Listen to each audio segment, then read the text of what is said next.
Hi there, so in this lecture I'm going to teach you how to extrude a polygon from an object along a spline, a curved spline. So what I've got here is a cube, 3 by 3, just split it up into length, width, height segments of 3. So we've got the center piece.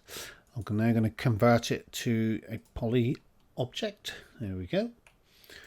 And so if I wanted to extrude the center, for example, along a nice curvy line, I would first need a line to do so. So we come down here, go from, put it in the top view, turn shading, default shading back on so I can see it. There we go.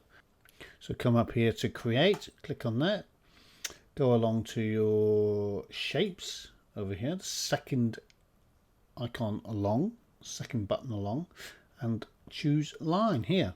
Click on that, and near your box, just start drawing your line, the shape that you would like.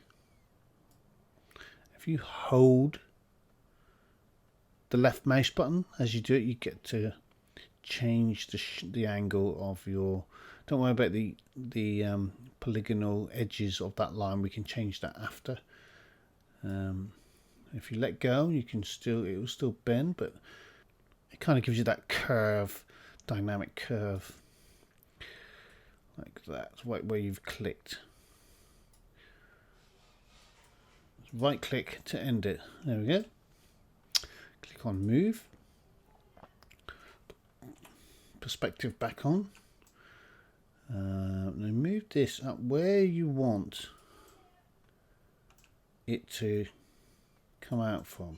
So we want it to come out here and go along this line, roughly about there, like that.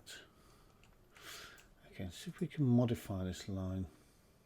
If you go into interpolation, you can increase the steps that it makes to create this curve, and you can really increase it so as it sort of smooths it quite.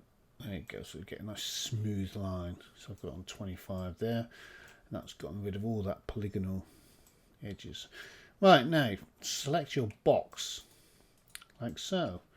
Select that center face there, like so. That's center for polygon. And if you come over here, scroll down to edit polygons, and inside here you'll see extrude along spline.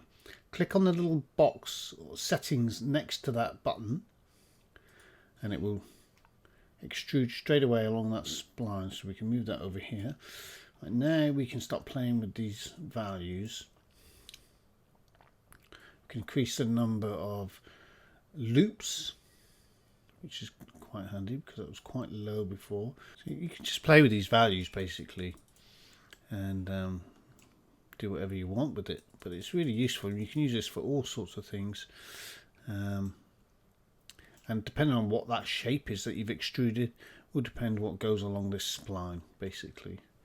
So if you want to build an octopus, that's perfect, or even branches on a tree. And we're going to be using this kind of method to build some branches on a tree later in another section.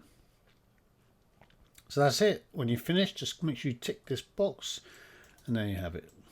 Some weird shape with polygons extruded along a spline.